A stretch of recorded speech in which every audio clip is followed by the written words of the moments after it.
Hello guys, welcome to my channel JT lectures. तो guys, कैसे हैं आप सभी? आई होप आप सभी अच्छे होंगे।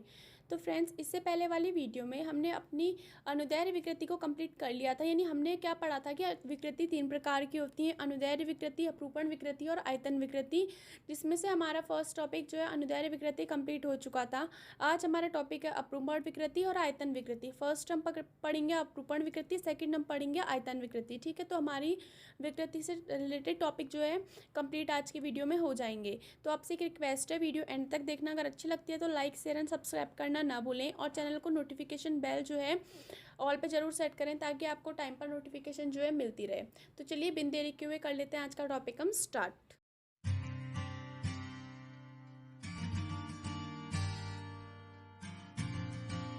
जो अपरूपण विकृति है, ठीक है, तो इसको समझने के लिए सबसे पहले मैं आपको आज जो है डेफिनेशन नहीं बताऊंगी। सबसे पहले मैं आपको इसके चार्ट से, नहीं हम कह सकते हैं इसके ड्राइंग से समझाऊंगी कि किस तरीके से हम इसको समझ सकते हैं। ठीक है, तो देखिए फर्स्ट में हमने क्या करा, हमारे पास कोई बेलनाकार वस्तु है।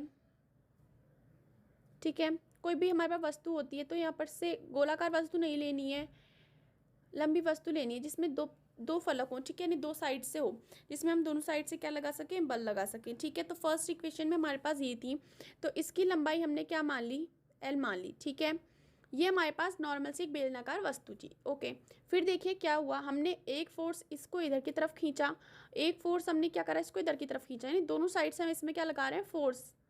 दोनों साइड हम इसके विपरीत डायरेक्शन में जो है फोर्स लगा रहे हैं। चाहे तो हम इधर ही फोर्स लगा सकते थे, दोनों से, एक इधर को एक इधर को, लेकिन इसमें जो हमारे पास अपरूपण विकृति होती है इसमें ऐसा नहीं होता है।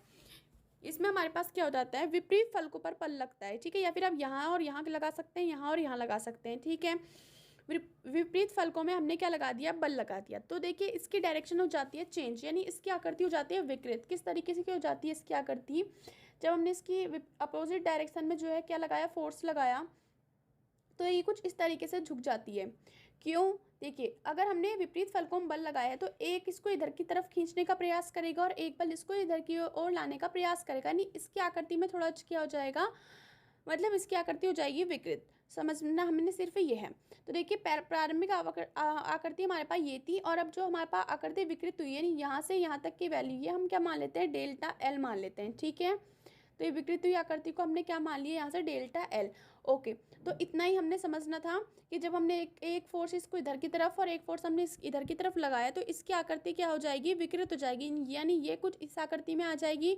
प्रारंभिक लंबाई इसकी एल थी, यानी प्रारंभिक आकृति जब हमारे पास थी तो इसकी लंबाई हमने कितनी ली थी, एल थी। जब ये आकृति जो है विकृत हो जाती है तो उस टाइम पे इसका विस्थापन यानी आकृति हमारे पास कितनी विकृत हो जाती है, डेल्टा एल। ठीक हो गया, ये हमने माना हुआ है।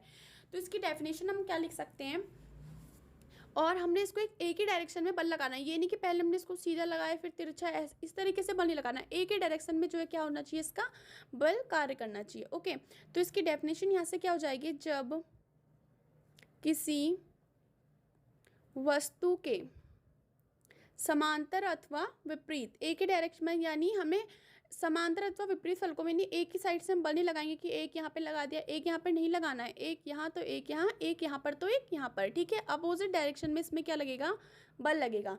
तो क्या लिखा, जब किसी वस्तु के समांतर व विपरीत फलकों, फलक आप समझते होंगे, विपरीत फलकों पर स्पर्श रेखीय, स्पर्श रेखा में, यानी एक सीधी रेखा में, ठीक है, स्पर्श रेखीय दिशा में, ठीक है, समान परंतु विपरीत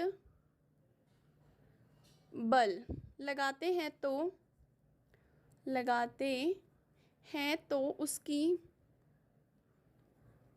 तब उसकी आकृति विकृत हो जाती है। आकृति विकृत, विकृत मतलब क्या लिख सकते हैं हम, चेंज विकृत हो जाती है, यानी परिवर्तित हो जाती है आप कह सकते हैं। ठीक है, चेंज हो जाती है, यही विकृत आकृति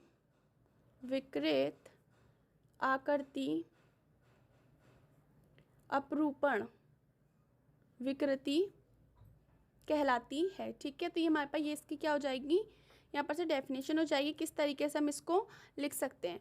फिर देखिए अब हमारे पास पता है कि हमारी प्रारंभिक लंबाई कितनी थी, L थी, और हमने इसको कितना विस्थापित कर दिया, डेल्टा L विस्थापित करा। तो यहाँ पर से अपरूपण विकृति बराबर हमारे पास क्या हो जाएगा, विकृति बराबर विकृत लंबाई, विकृत लंबाई, विकृत है, हाँ थोड़ा सा कट हो गया, विकृत लंबाई, या फिर हम कह सकते हैं विकृत क्या आकृति, और हम क्या लिख सकते हैं अपॉन में क्या आ जाएगा, प्रारंभिक लंबाई ऑब्लिक, ऑब्लिक का साइन लगता है तो यानी हम लंबाई लिख सकते हैं, या फिर हम क्या लिख सकते हैं आकृति। तो यहाँ पर से क्या आ जाएगा, या तो प्रारंभिक लंबाई आ जाएगी या फिर हमारे पास क्या आ जाएगी, प्रारंभिक आकृति आ जाएगी। ठीक है, तो देखिए विकृत लंबाई या फिर आकृति हमारे पास कितनी हो गई थी, डेल्टा एल, और हमारे पास प्रारंभिक लंबाई कितनी थी, एल। तो ये हमारे पास इसका अनुपात आ जाता है किसका, अपरूपण विकृति का। इससे कोई क्वेश्चन नहीं आते हैं, सिर्फ समझने के लिए होता है कि अपरूपण विकृति किसे कहते हैं, इसकी डेफिनेशन कभी कभार पूछी जाती है। ये इतना इंपॉर्टेंट टॉपिक नहीं है इस चैप्टर को लेके।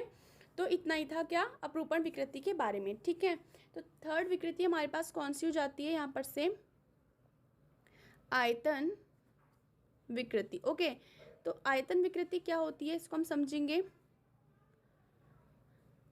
तो आयतन विकृति में क्या होता है ना, जब हम किसी वस्तु को क्या करते हैं, तालाब या फिर किसी पानी में डुबाते हैं। आप क्या कर सकते हैं, एक बाल्टी ले सकते हैं, बाल्टी में आपने पानी भरना है। ठीक है, तो जब आपने पानी भरा तो किसी वस्तु को जब आप क्या करते हैं, पानी के अंदर डालते हैं, कोई हल्की वस्तु, ये नहीं कि आपने पत्थर वगैरह डाल दिया तो वो जो कहाँ चल जाएगा, तले में चल जाएगा।